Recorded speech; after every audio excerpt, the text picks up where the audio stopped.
speciale elezioni. Interviste e commenti sulle prossime elezioni. Bentrovati agli amici di Radio Veneto 1, un nuovo spazio di approfondimento dedicato a presentare candidati e programmi in vista delle elezioni politiche del prossimo 4 marzo 2018. Nostro ospite in questa occasione Massimo Candura, candidato per la Lega Nord e la coalizione di centrodestra al Senato. Bentrovato. Grazie e salve a tutti.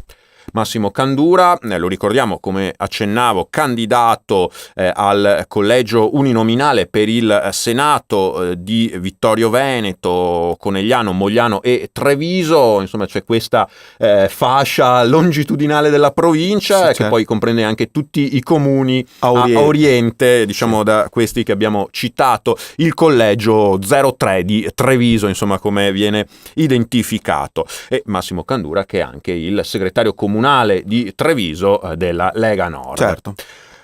Un tema, Candura, che sta infiammando, possiamo dirlo, la campagna elettorale, ma che è presente da tempo anche nel dibattito locale qui di Treviso, è quello dell'immigrazione, un fenomeno che ha ricadute, come dicevamo, anche sul nostro territorio. Certamente, basta pensare ai mega hub di Oderzo oppure di Treviso stesso, ai confini col comune di Casier, Caserma Serena, per capire che c'è stata una pessima gestione del fenomeno migratorio. In particolare dal 2014 si è avuto un inspiegabile aumento degli sbarchi dal Nord Africa alle coste siciliane, con fenomeni a mio avviso anche deprecabili di connivenza fra chi si spaccia per soccorritore, quando in realtà probabilmente è complice di chi su questo fenomeno lucra con fondi pubblici. Per chi non lo sapesse, dai 3 ai 4 miliardi l'anno di euro è la spesa che lo Stato italiano sostiene solo per il fenomeno migratorio dal Nord Africa. Bene, ritengo che già il fatto che il Ministero degli Interni sia l'ente deputato a preoccuparsene, cioè un ministero che già dal nome stesso si preoccupa della sicurezza interna del paese, è sbagliato. Quando hai centinaia di migliaia di persone che dall'esterno premono verso l'interno, l'argomento è quantomeno dal Ministero degli Esteri o addirittura dal Ministero della Difesa, certamente non da assumere come un fenomeno epocale, dato per scontato, come fosse una cosa sulla quale non si può fare nulla. Si può fare qualcosa e quello che ogni cittadino può fare è mettere una croce sul simbolo della Lega. Risolveremo questo problema. Ecco, ma appunto cosa bisogna e cosa si può fare per arginare l'identificazione? Ecco, noi diciamo che facciamo entrare nel nostro paese centinaia di migliaia di sconosciuti. Noi non sappiamo se queste persone fuggano dalla guerra, non ne conosciamo nemmeno l'identità, sono prive di documenti. Ecco, chi è privo di documenti non entra nel paese. Dovranno essere stipulati degli accordi coi paesi della costa meridionale del Mediterraneo, lì allestire dei centri di identificazione, sapere chi è la persona che si qualifica come rifugiato e sapere se effettivamente viene da un paese in guerra o se per caso non è semplicemente un migrante economico, o ancora peggio, un delinquente che spera di far fortuna con mezzi illegali qui da noi, a prescindere poi dal problema terrorismo, che è tutto un altro capitolo. La sicurezza parte dalla difesa dei confini, dalla coscienza che i confini sono una necessità per proteggere il bene comune, il nostro paese.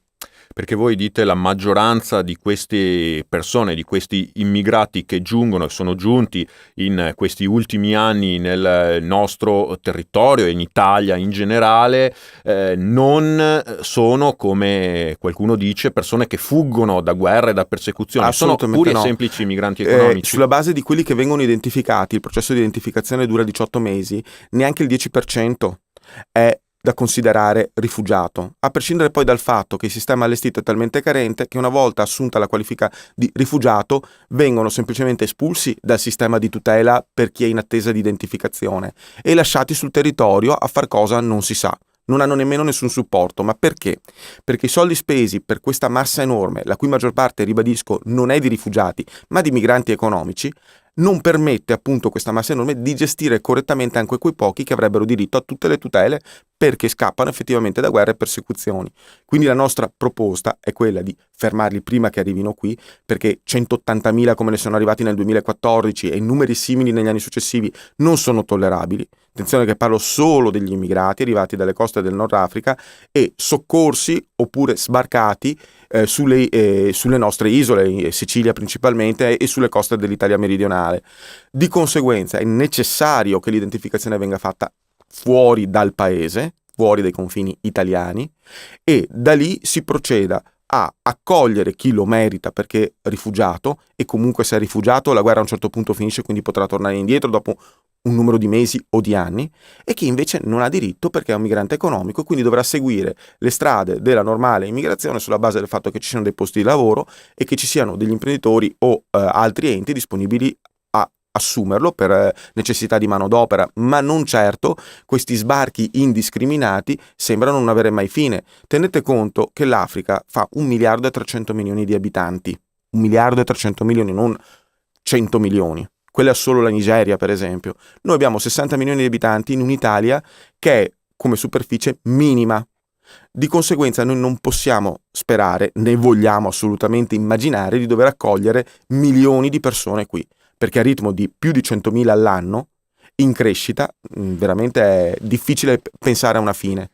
Candura, una battuta conclusiva, e a chi invece sostiene, anche tanti imprenditori, che poi in realtà questi migranti servono, lei lo citava in qualche modo, ne accennava prima, servono al nostro sistema economico, servono ad esempio al nostro sistema pensionistico, no? Si dice sono gli immigrati più giovani che fanno più figli e che pagano le pensioni anche degli italiani. Cosa risponde? Allora, per le strade non vedo immigrati giovani che lavorano, vedo immigrati giovani che cercano sostanzialmente un posto dove dormire.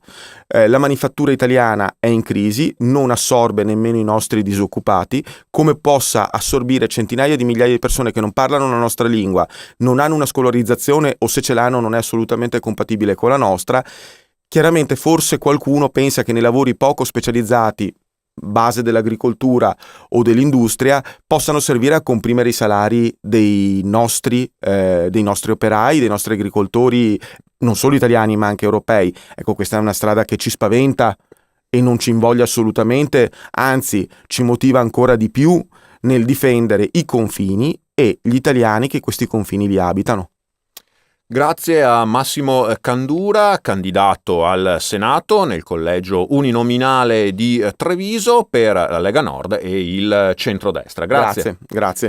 Grazie anche da parte mia a tutti voi per averci seguito, e vi rinnovo l'invito ai prossimi appuntamenti di approfondimento sulle elezioni 2018 sui canali di Veneto 1. Speciale elezioni. Interviste e commenti sulle prossime elezioni.